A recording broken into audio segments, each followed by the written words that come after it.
Da da da da da da da da. Da, da, da. It's the spookiest time of year.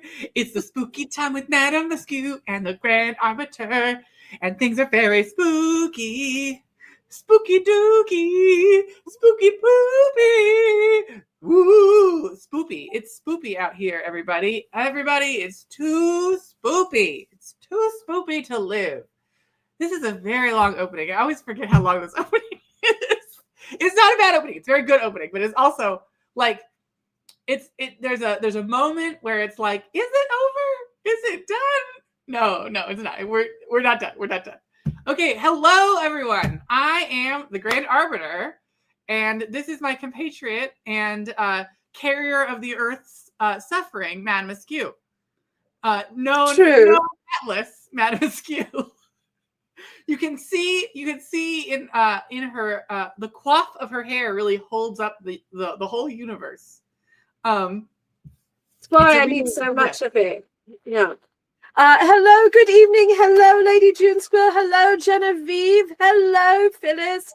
Hello, good evening, everyone. Thank you so much for joining us for our Friday night virtual tea party. Grand Arbiter, it's so good to have you back. After your I have returned from the Fae Wilds. They tried to keep me through bureaucracy, but I fortunately found a legal loophole. You know, it all worked out.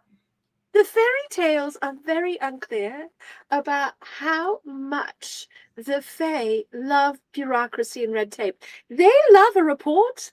They like to have things in triplicate. They are not satisfied unless you filled everything out. It's a lot of contracts with filigree on them is the general vibe. It's really like a lot of illuminated manuscripts that are also like content creation and NDAs. And NDAs, no, they're very demanding on this front. And also, this is a challenge that I know you have, Grand Arbiter, because they usually insist on writing their contracts in 3 to 4 different dead languages. And Ionic pentameter in Shakespeare talk. And in Shakespeare talk, yes. In early modern English, yes, I was indeed. Thinking ambiatic pentameter? No. Iambic pentameter. Say it again. For the class. I, of course, got it on the first try and am perfect. But go ahead for other people. Good to see you.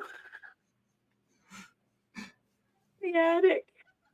Thank you, Lord Asplund, for reminding us that it's iambic pentameter. That means 5, right? The meter is 5. It means 5 feet to a line of meter. That's a lot of meter, guys. That's 5 meets to a pentameter. Yes. Iambic iantameter. Yes. Importantly.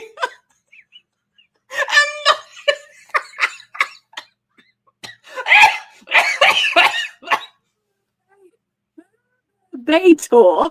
Oh my god.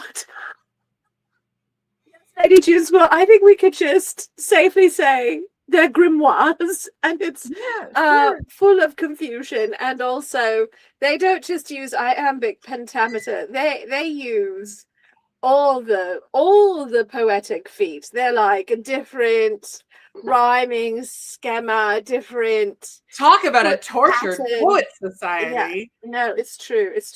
They're out of control, and they love to do their contracts in Middle French. That's oh my goodness. Dactylic hexameter, profound dark, bringing it in. Look, I love a hexameter. I do. And I love a dactyl. Like a hex. You're just a hex girl. I am a hex girl. Tis the season. Tis the season of hex girls. Welcome, one and all. We are officially in spoopy season. As your spoopy hosts, we will take you on our spoopy journeys for the next 4 weeks of spoopy adventures, ending with Madame Askew doing a holiday party of mysterious intent all by her lonesome as I abandon her to do a magic convention in Tacoma. That is correct.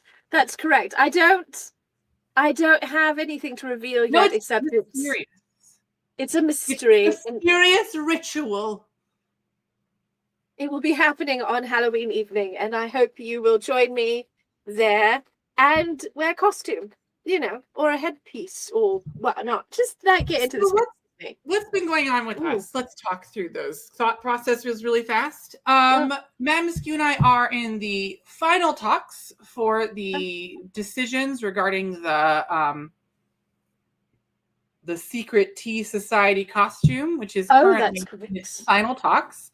So that will result in purchasing the grand purchasing, which happens every few months. We have to just buy a metric fudge ton of fabric.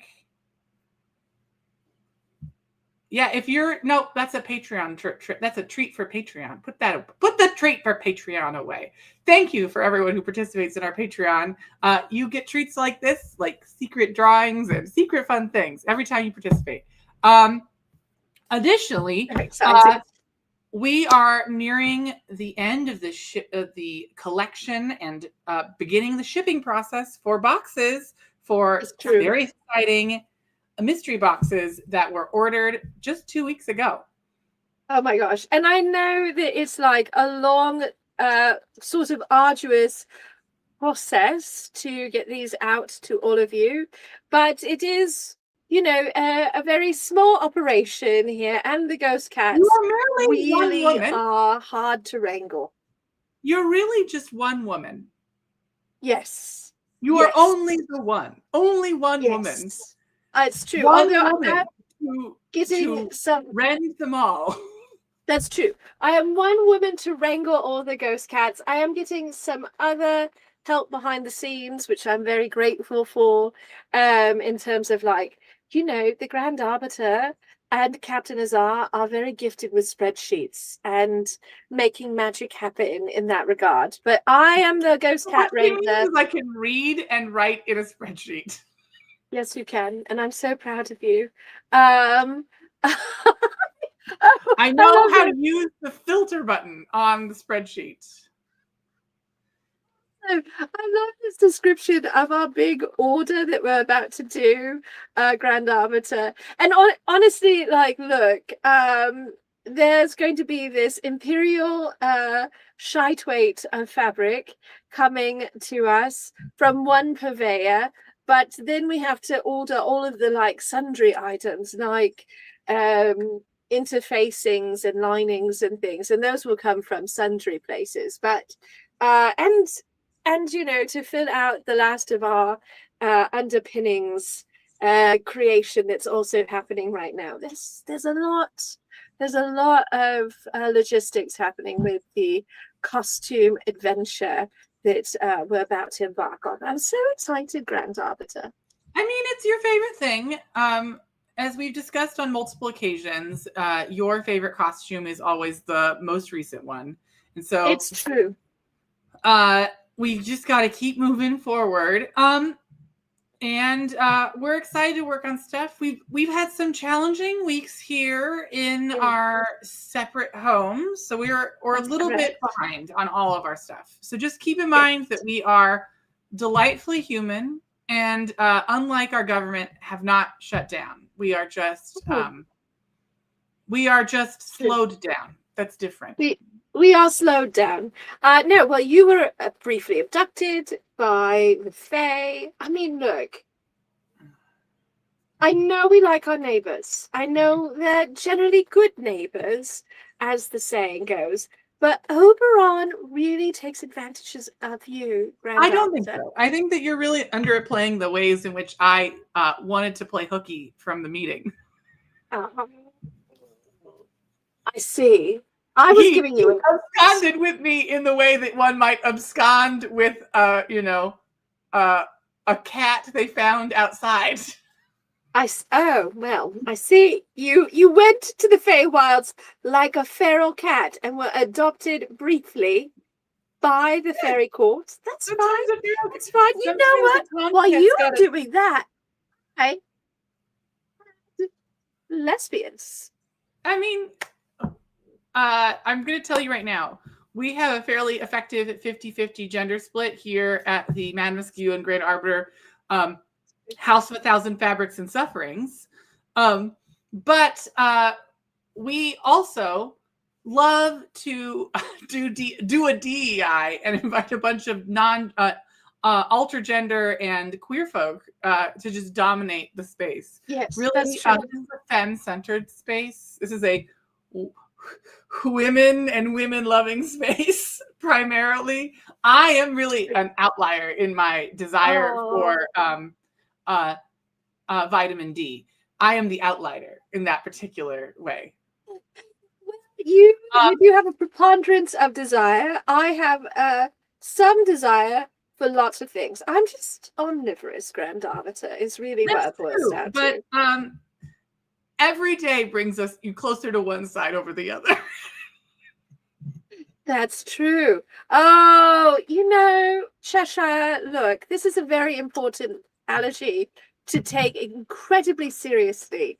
If you are allergic, you just cannot indulge in that, And that's what's happened. You've built a sensitivity to vitamin D. Terrible. So yeah, no, but it was really lovely last week, Grand Arbiter. I put together a sort of like rough and ready list of book recommendations that came out of last week's chat, and there are like 30 or something books on that list out of our conversation on Friday. It's absolutely absurd. You were just drenched in literature.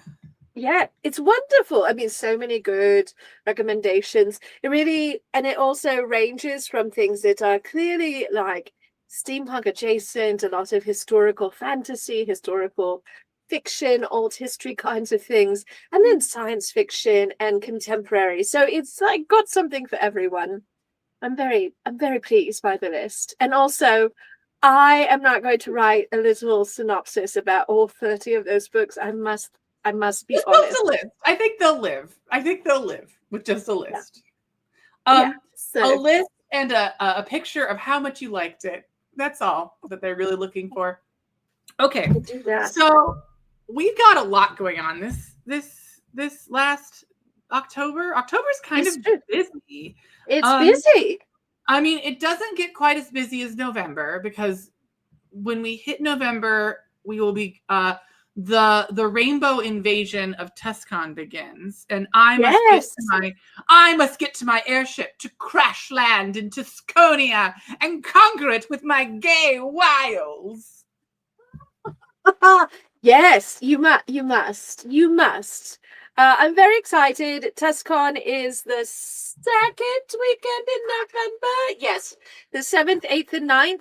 We are going to have the most marvelous weekend of November, darling. No, the 7th, 8th, and 9th is the second weekend in November. Oh, I guess it's the second because the 31st is Friday. That's correct. I'm looking at the calendar right now. November 1st and 2nd, that's actually not November. I don't know if you know this, but that's still October, because All Hallows Eve and what's it called? All Souls. All Souls is that weekend. So so technically October doesn't end until November 3rd. I see. Oh, well, I have learned many things.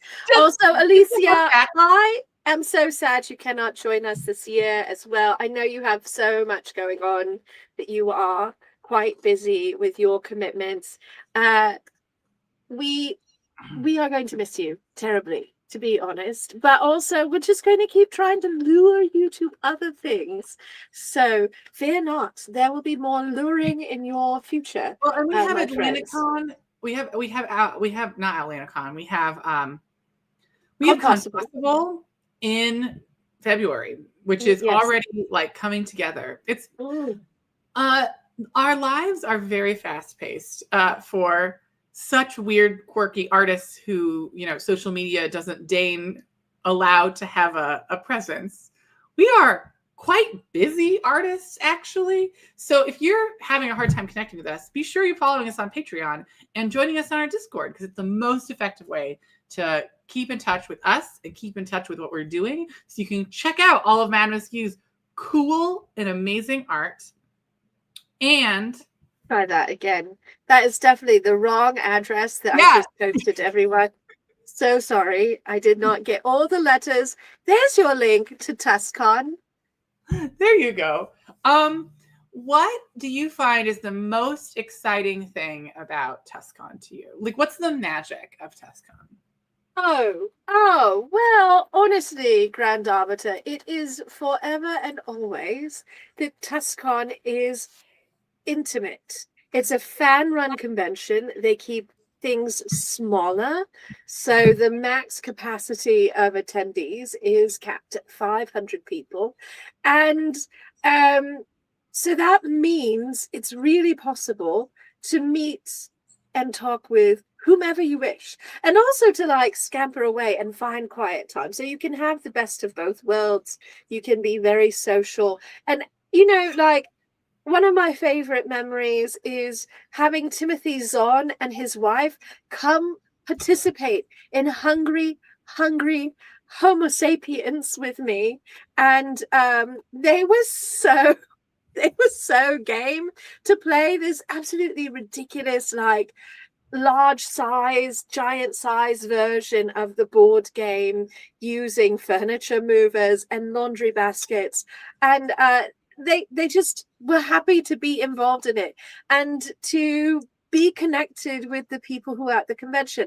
That's magical. You're not going to get something like that at like one of the big pop culture conventions. But also TuskCon, like a lot of the old fandom conventions, it's actually really concerned with the programming side of things, making certain that the content is incredibly top notch. Whereas a lot of conventions on the sort of like big pop culture end of things, well, you know what I call those? Different focus. I'm sorry, you know what? I have a if you ever want to hear me say really sassy things, you get me a very sugary, frozen alcoholic beverage, and I will regale you with tales of all the nasty things I think on the regular. That's true. But I'm going to be more politic and just say that they're quite different beasts, and they have a different focus. Mm-hmm. They are quite different. So that is very exciting. I think what makes TuskCon special to me is it really is a celebration of Tucson culture, which is a very hard thing to talk about. As a person who was born in Tucson, and as a person who sort of has lived Tucson for a big chunk of your life now, I think you and I would say that Tucson has a very unique culture of its own sort of animal. It's true. And honestly, I think now I've lived here longer than you did. I've been here a quarter century. I lived there for 18 plus 2, so I lived about 20 years. Right. I've got 5 years. Yes, but I was born in it. Bane speech. Initiate Bane speech.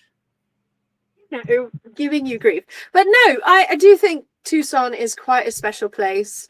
It's a wonderful crossroads of so many beautiful cultural elements. So you have the incredible indigenous cultures that meet here in southern Arizona. You have the Latin American cultures coming into the flow, especially Mexican American culture is very vibrant and beautiful here.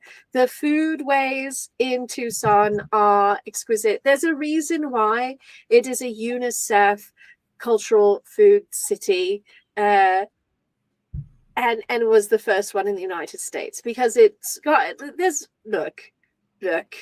there's always someplace really good to eat in Tucson, is what I'm trying to tell you.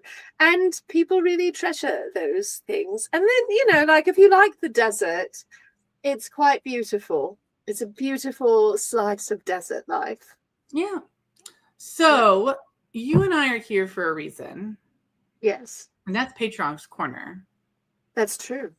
That's true. Now, today's Patreon's Corner is, of course, drum roll, please. I am not hearing a drum roll.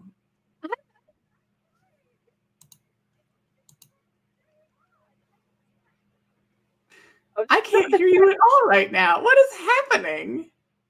Can you hear my voice?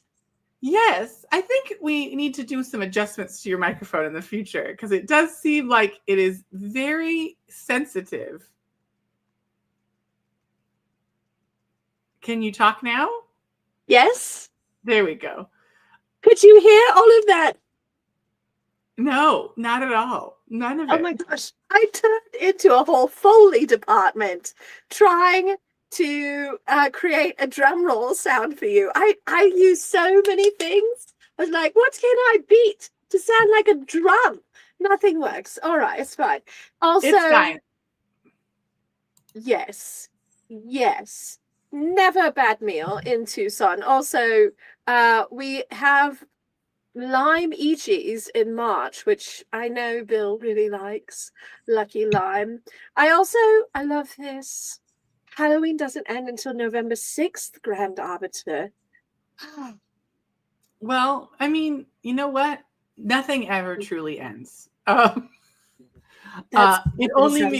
only merely begins again.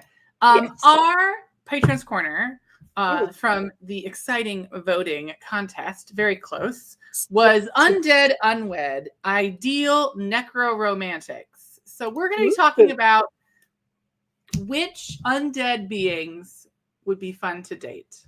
And Magnus and I, we will debate and discuss how we feel about each of these as we go through.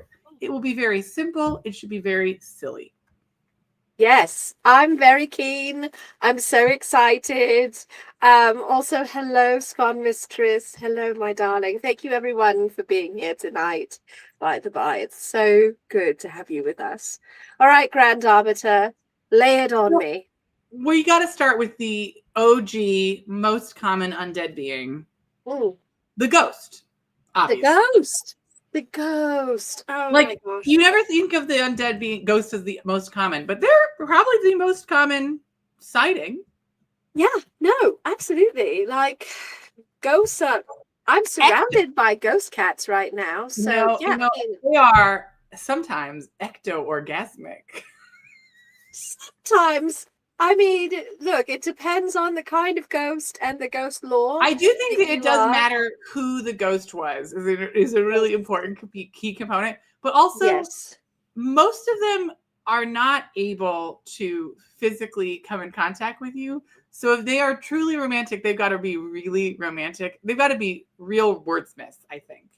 So I feel like if they're a musician or another kind of audio-based romantic person, right? Or if they just really like to pose in really arousing formations. Yeah, because one of the problems with ghosts is that they're non-corporeal unless they possess someone, and possession has some real ethical conundrums. I think the real solution is if the person has a semblance of experience while possessed, and they have agreed to it consensually, I think that that consummates a three-way, and at that point you're just having a you're polyamorous with the other side. Polyamorous with poltergeists. Yes. Or maybe not poltergeist, polyamorous. Poltergeist. Polyamorous. Polyamorous. No, look. I keep coming back in my mind to Patrick Swayze's character in Ghost taking over Whoopi Goldberg's character so that he and Demi Moore can have one more romantic moment. And of course, Whoopi Goldberg has agreed to this experience. So, it's ethical. I love this. Bill says, possession is 9/10 of the law after all. Boltergeese. So there is no explicit bio for the cats this time around. It's just just to clarify really quickly, it's just the certificate of who they are and a fun fact about them. Yes. This time around, there might be future ones that have more robust ones, but these ones they are really they're very baby kittens. They haven't really manifested very many of their ghostly auras to us. So you should tell us what you learn about them as they live in your home. Yes, and there may be a few that I am able to summon through the power of my spirit board to create more of a biography for them. So when time permits me to commune with the ghost cats, I may pick a few to write a more fulsome biography of. But there were almost 30, so there's simply we had to like really. It was a real. I promise we're not running a ghost cat puppy mill. I promise.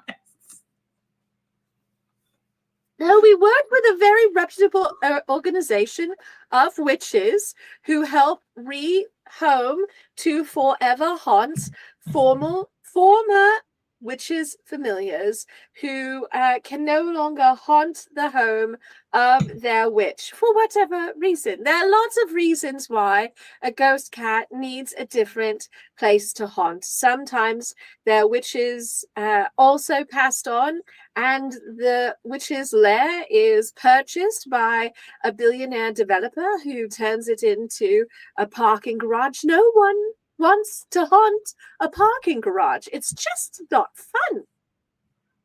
They paved their paradise and put up a parking lot. That's correct. So there are all sorts of reasons. Yeah. Ghosts are probably fine, but you generally are going to need a medium. Yes. And like do you really need a middleman in your actual relationship?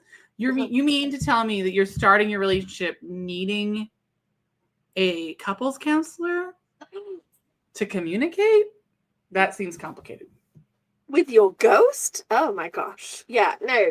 Yes, I find that that's really tricky about having romantic relations with a ghost. Now, having a friendship with a ghost or like brunch and that sort of thing with your ghost friends who haunt your favorite brunch spot, like that's totally reasonable. Or a trick or treat, which is of course a ghost a trick or treat, which is of course a ghost term for a one night stand. Yes. Which can manifest in lots of ways, honestly. As it were. They can possess so many different beings and things, and when the veil is thin, we don't discuss what happens behind closed doors. Also, as our buttery goodness says, mediums are rare. So that makes dating a ghost very well done. So that makes dating a ghost very, very complicated. Scott Mistress would like to know, what's a ghost's favorite brunch dish? A bumosa. A bumosa. Absolutely. And eggs Benedicts. Yeah, 100. Who doesn't like a fuffernutter? I mean, absolutely. But they, look, it depends on how basic a ghost you're dealing with. There's complicated ghosts out there. Okay. Yeah. Moving on, I think we must discuss the virus in the room. We've got to discuss zombies. Oh. Yeah, I don't know if I can really. Zombies.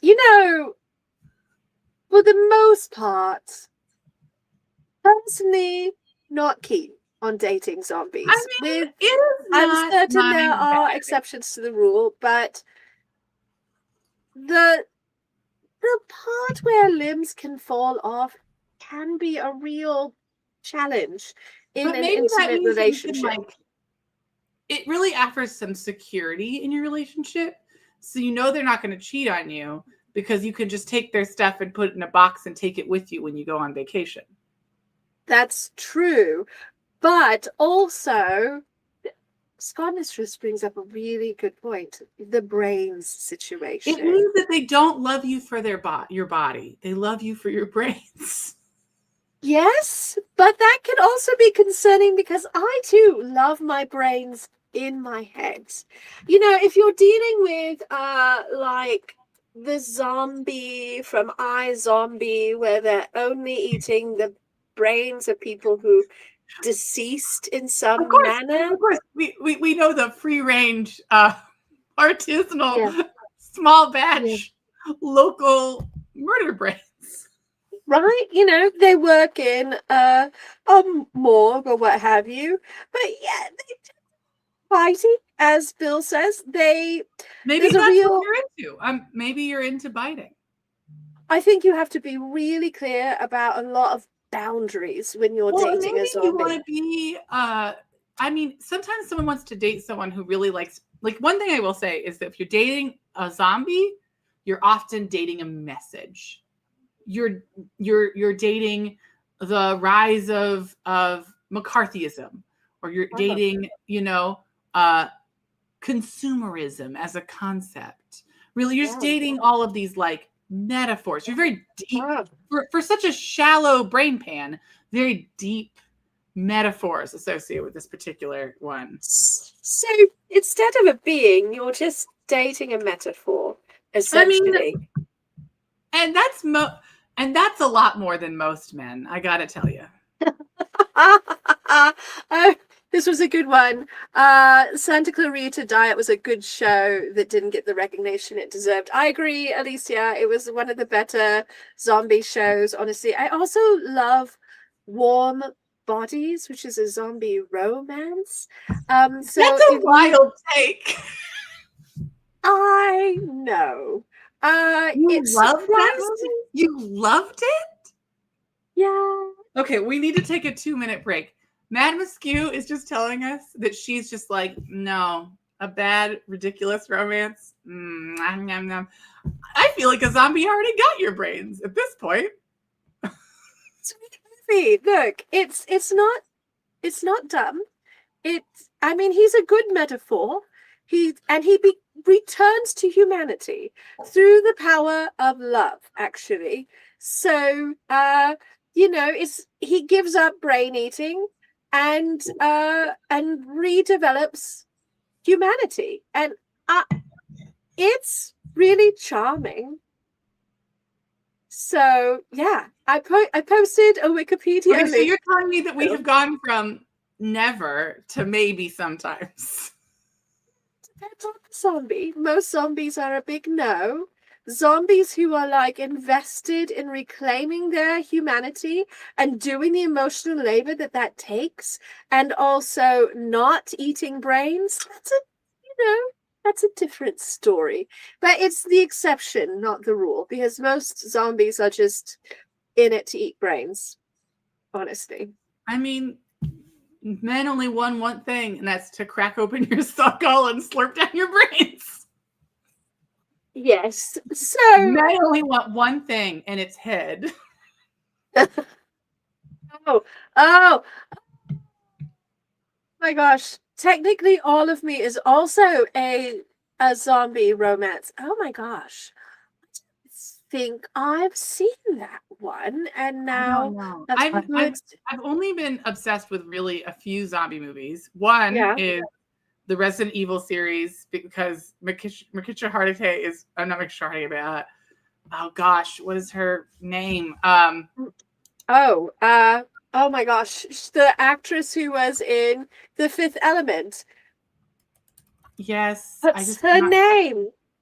Mila Jovovich. Mila Jovovich. I was like, it's not Mila Kunis. It's no, it's the Mila other Mila. I like that one because she's psychic and can blow stuff up with her brain. Love that. Yeah, that's my brain. I love that. We support all girls with all bad decisions. Yes. And I think Girl with All the Gifts is really interesting. Yeah. But I got to tell you, I can't see myself dating a zombie for a few reasons. But the number one is I think they're really bad conversationalists, to be honest. I think that's my biggest put down, is that like I really just don't see them talking for an extended period. And I really like a talker. Yes. I mean, if you've ever met Lord Asplund, which you may not have, get him feeling safe in a room and he will yap all day. He loves He's a talking. yapper. He's a yapper. No, also thank you, Alicia, for reminding us of All of Me, which stars Steve Martin and Gilda Radner. That's an old treasure. And I'm so glad you mentioned it. I haven't seen it. I have seen it, but I haven't seen it probably in 30 years. So, it's hard with time travel. I lose track of time, how many decades it's been since I've watched some things. This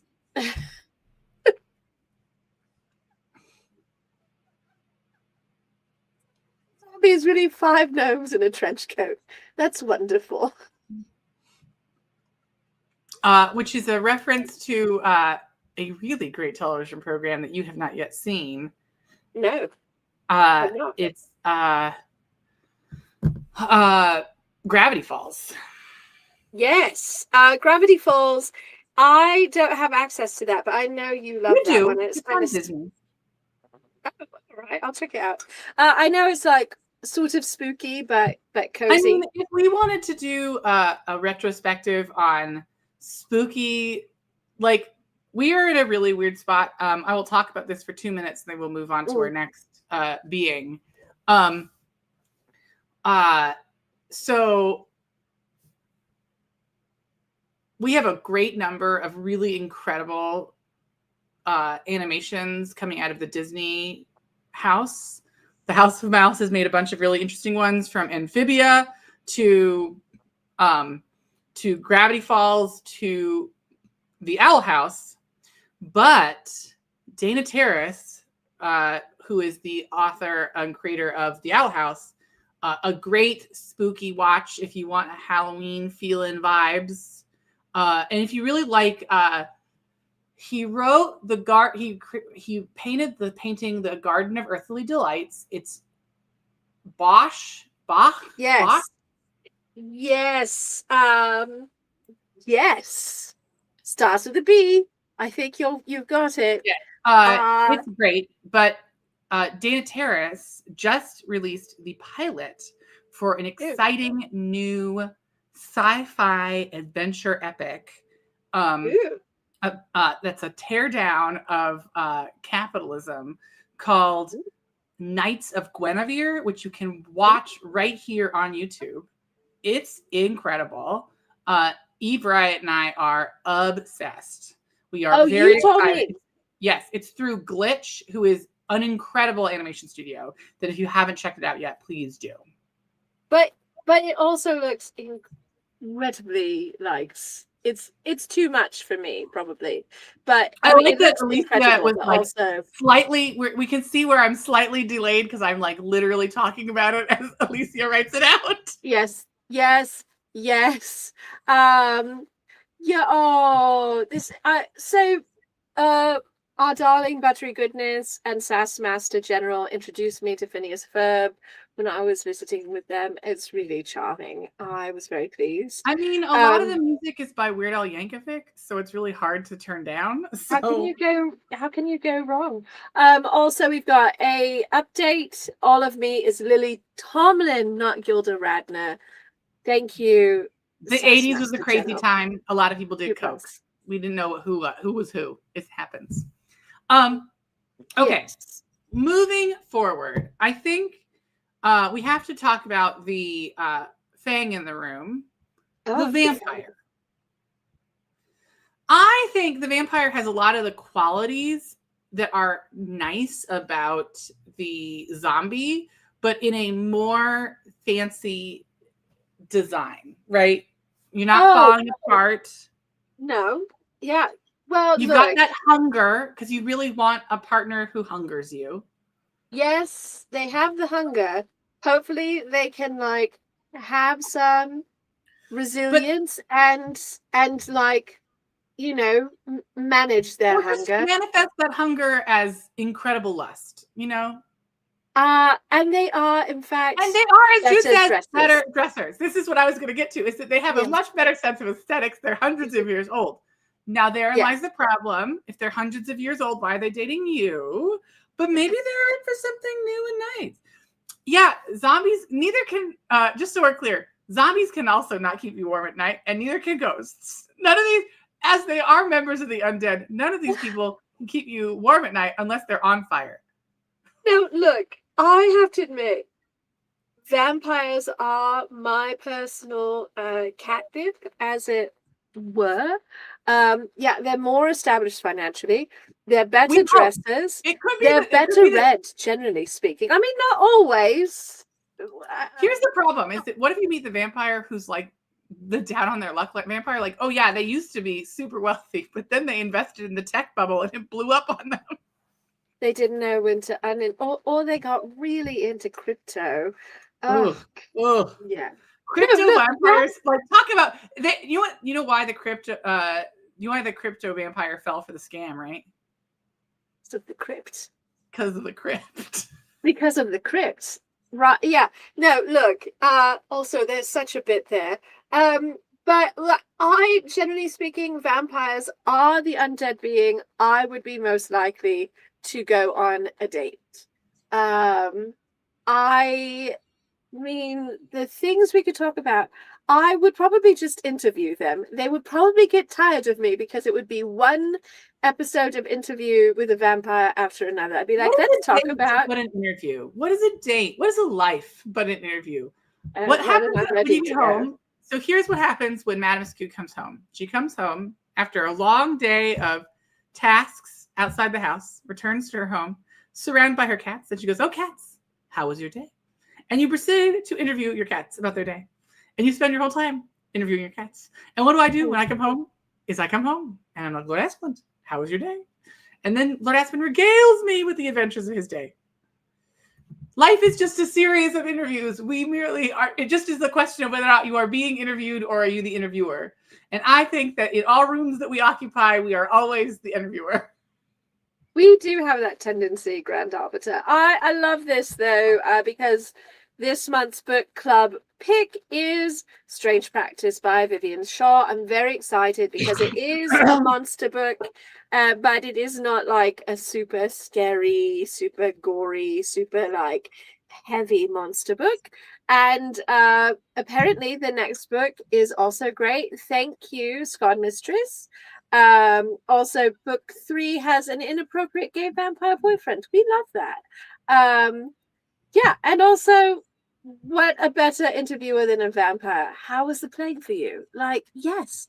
I feel like the plague would be pretty chill, to be honest. You can eat a bunch of people, and they're like, "Oh well, they had plague," because vampires are famously immune to disease. Yes. Yes, such a bonus. Also, look, here's the thing. Vampires are going to be into going...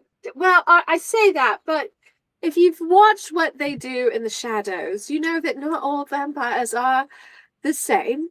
And some of them are less well-read and less interested in the arts. I'm definitely the vampire fan. I mean, you and I, if we were turned into vampires today, we would be very different vampires.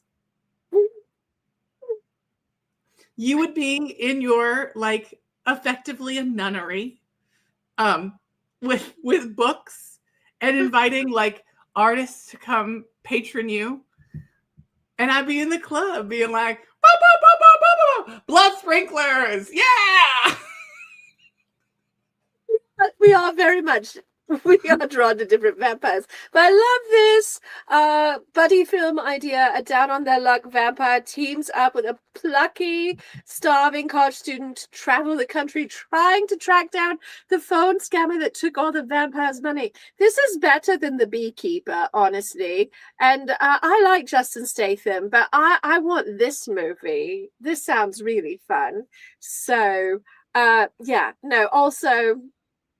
I love what they do in the shadows. It's wonderful.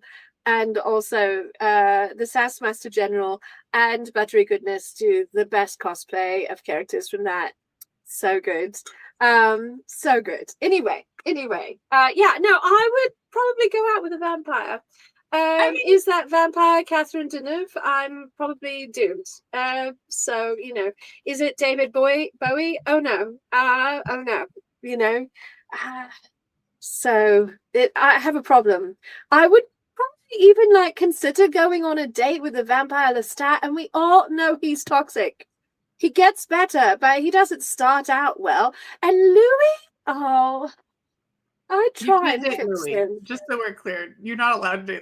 Here's the thing, Madam Skew, he'd be like, life is miserable and it's not worth living, and you'd be like, you're right about that. I try and fix him, you know I would. You try. He would just slowly drag you into the abyss. Like he does everyone in his life. Louis is the problem because Louis is a bad vampire. Yes. You know, Louis is his own maker and makes his own choices, which are foolish. Because if he had chosen to not necessarily abandon humanity, but to reframe his relationship to his humanity, he wouldn't be living this life of like abject sadness. I feel so called out right now by Alicia. So called out. I'm not going to argue. So I'm going to talk about vampires for just a minute because I'm going to talk about vampires in a way that is dumb and only for me. So I really do like vampires, but I think one of the most fascinating things that Magic has done as a trading card game, because we can't go 5 minutes without talking about Magic. I didn't get to go to the store this week, so we're going to have to talk about it now. So they've made vampires a few different strategies. Like they've made them a few different ideas of what vampires are like. Most of them are like, you're a vampire because you are made a vampire by a master vampire who's like in some way been made magical is like the way it happens. Yeah. In Innistrad, they established that the way that the vampires were made is that a demon made them drink from during a famine. A demon turned a portion of the humans into vampires using angel blood, which is very cool and really edgy and metal and goth. We love it. But one of my most fascinating takes is that one of the things they did so they have several different like themed sets, and they have like an Aztec South America type set called Ixalan, and it has dinosaurs and stuff. Magic. Yes, it's very funny. So Ixalan, I'm going to hide this now. Ixalan is the sort of like Mesoamerica theme set, and it has dinosaurs, which you love. I do love a dinosaur. They frame the vampires are conquistadors, so they're literally sucking the land dry. Oh, well, I mean, they're like religious conquistadors. They're like they worship, and they like talk about like they go through blood fasting where they don't drink blood for extended periods as religious like as a religious experience. It is a wild take, but they're all designed as conquistadors, which is this wild approach to like we want to have sort of the theme of what happened to that region as like part of the conversation, but we don't want it to be like we want to frame it that these guys are complicated. So what are we gonna do? We're gonna make them all vampires, and they do come from another continent, which I think is great. Oh my gosh! Well, look. It also does have pirates, and importantly, there is a zombie parrot pirate. Oh, wow. That's exciting. Look, Grand Arbiter. The problem is, vampires are like their own topic unto themselves. And I know for a fact that next week we have a special guest with whom we can probably really talk about vampires if we wanted. I'm just saying. We could get into it some more if we wanted. Mm-hmm.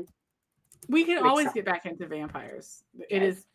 It is not impossible for that to happen. Vampires were like my first obsession like as I think they're the most iconic of the like main undead. Like I just think they've had such an impact culturally. Yeah. It's really hard to not want to fuck them. It just means that you're really basic, and that's okay. They're very charismatic. They have a tendency of drawing people to them.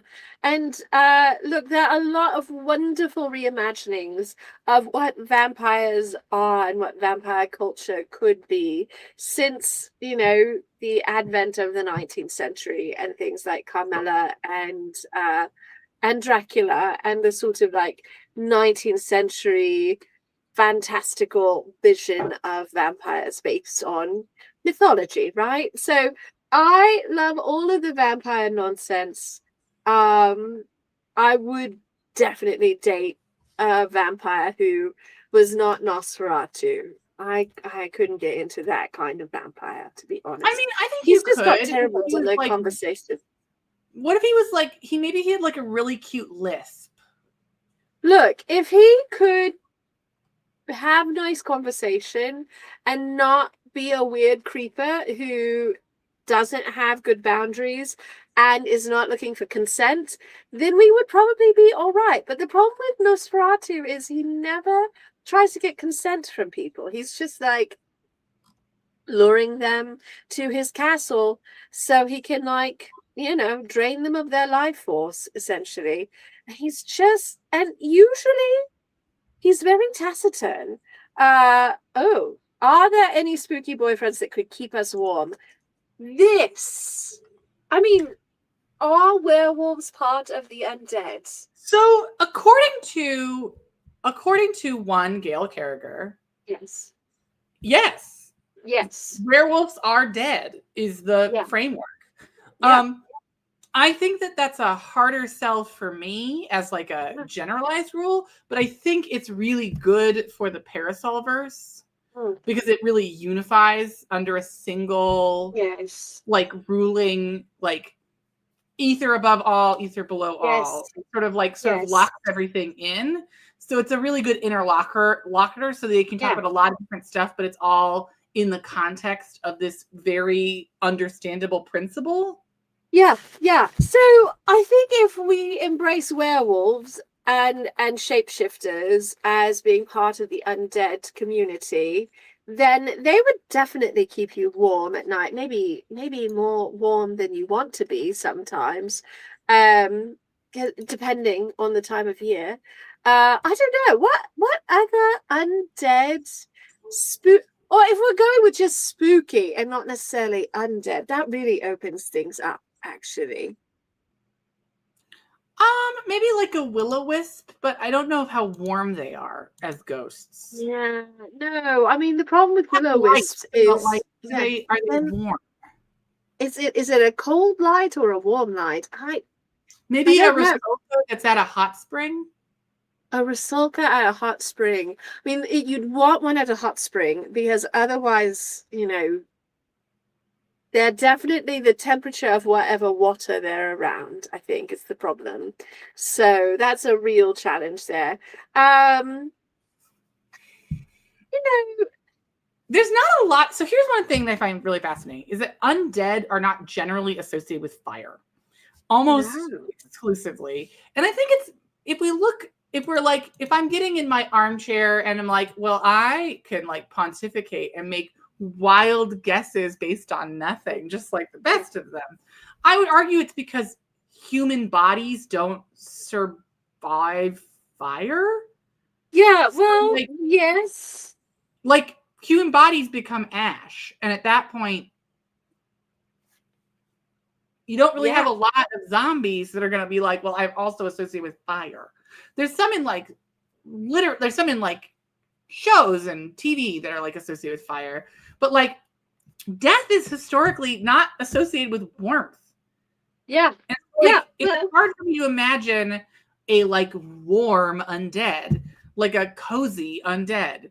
I think you could have like a cozy concept of an undead, like, but they'd have to be like doing something to make you warm. Like a person who's like, I'm a zombie, but I also have a comforter. Right. Well, or I'm part of warm bodies and I warm up as I regain my humanity. I suspect that we're limited in that we're both most familiar with European cultural ideas of the undead. But it's in a lot of the like,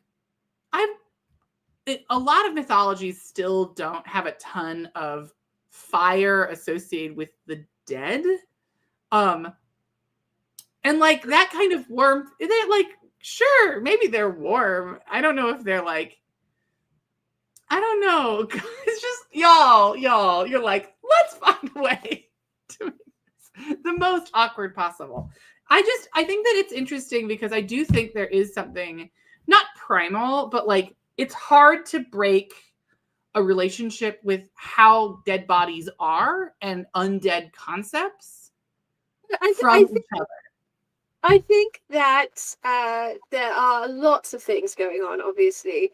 From an anthropological sense, you know, fire is like one of the go-to ways in which we deal with, you know, an undead menace. Most spooky undead things can be destroyed by fire.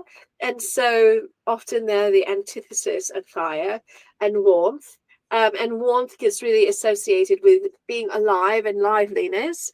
But also, I think if we open things up to spooky creatures and not merely undead creatures, then really, like, once we open the door away from dead bodies, we have lots of options. Right? I mean, like, is warm at that point, right? Like, Mothman is warm. You know, like, I hear the Delaware Angel is quite Delaware warm. Angel is very warm, known for their incredibly luscious bush. Right, and just constantly having hot flashes, honestly, I've heard. In truth. I do think something that's fascinating. So the Dark Souls series really utilizes this as a major component of its concept for its gameplay.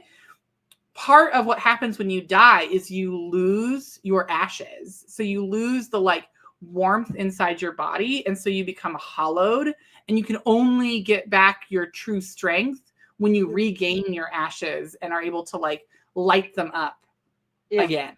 And the whole framework of the series is about the persistence and struggle against oblivion and the eventual heat death of the universe. So it's a fascinating, interesting. But werewolves are definitely warm. Dogs are definitely warm. Those are all, I think, were-dogs are also warm. Hounds of Baskerville, definitely warm. I think most of the mammalian shifters are going to be warm. Once you get into like reptilian shifters, that's a different story potentially. But like shifter creatures are going to be warm, actually. I'm sorry, what? Lizards are warm? So lizards and snakes, they're warm because they still need to be temperatured. So the cold-bloodeds aren't actually cold. It just means that they can't really regulate their own temperature. They're as warm as the environment that they're in. And so if you're warm, they're warm.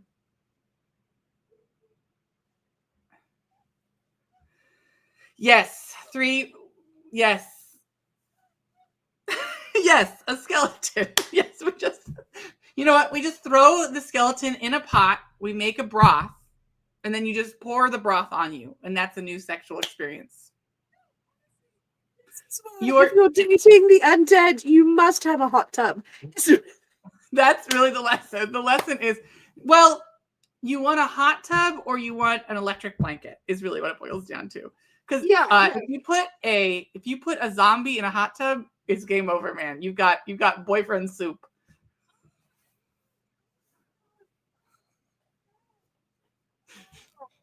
Yeah, no. Let's not do that. Yep, we've got a lot of problems. Okay. So yeah, no, those are I think those are the major undead. We covered the major undead. Yeah. I feel like we agree. were very productive this evening. We determined that we determined that vampire is probably the best, mostly because of their financial effectiveness, their ability to blend into existing society, and the fact that they probably don't stink. Generally, they have had a lot of time to do some self-improvement on the reading culture front and tend to be snappy dressers. So all very nice things. What about mummies? Oh my gosh, mummies. I just think mummies are very dry zombies. So I think that's just like you're dating a zombie with eczema at that point. I mean, look, depends on the mummy, depends on the series. Okay, if we're talking about the mummy, that's a human man, but also he definitely is, it's an illusion. It's magical illusion. He's gaining his humanity back as he eats people. The mummy is the scary yell mouth that has dried, desiccated skin. Yes, that's true. But I'm just saying, if you want to date cornflakes, that's up to you. I respect your decisions. Speaking of the night at the museum mummies, and also the adventures of Adele Blanc-Sec, those mummies, they're funny. They're less dry around the edges. I mean, I don't know if you know. I don't think the problem is in those black and white movies, you really can't see moistness. You can't really tell how moist I think they're probably desiccated on the inside. They're probably always thirsty, and that means you can't trust them. I would have to keep them in tea, right? No, mummies are dangerous, but vampires will live forever. They're like zombies of the desert. But the thing about mummies is usually they also really embrace a lot of culture and are still very, thoughtful conversations. They're still salty. I think mummies are very complicated because it's kind of a dice roll. Because they could just be you've disturbed their eternal rest and now they just want to take a nap again. But there's also the risk that they're literally cursed because they're so bad. They're such a bad date that they've gotten cursed. That is literally the plot of the mummy, is that he is so bad as a partner that he's cursed. It's true. He's cursed. That was really that was a woman who was trying to warn future women, don't date him. He's a bad time. I mean, really controlling. Fell for it twice too, right? Yeah, it's true. What, she fell for it twice. Not once, but twice. Oh my God. Come on, Waxana Moon. What are you doing? Waxana Moon, why are you making bad choices? You got to pick a better date. So, Grand Arbiter. Make the mistake of choosing to not have a good date. Mad Muskew will be having so many adventures this week. I believe you have a interview tomorrow. I do. I have an interview. Don't want to miss. I have an interview with Sharon Skinner, who is a wonderful local Arizona author. That will be happening at 10 a.m. Pacific time. Sharon is absolutely a delight, and I'm so thrilled to get a chance to sit down with her. We've only been talking about it for a year, so it was wonderful to finally get on the books. And then, of course, I have my wonderful Tutorial Tuesday, Twitch and Stitch on Tuesday evenings, in which we'll be stitching and chatting and all the nonsense.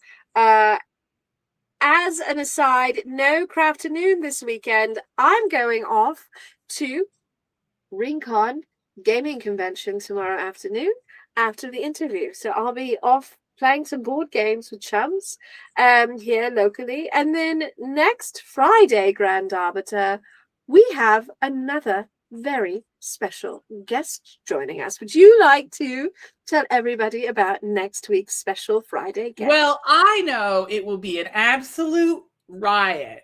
So we'll see you next week. Be sure to tune in and be sure to invite all your friends, because social media doesn't want us to get out because we're too good.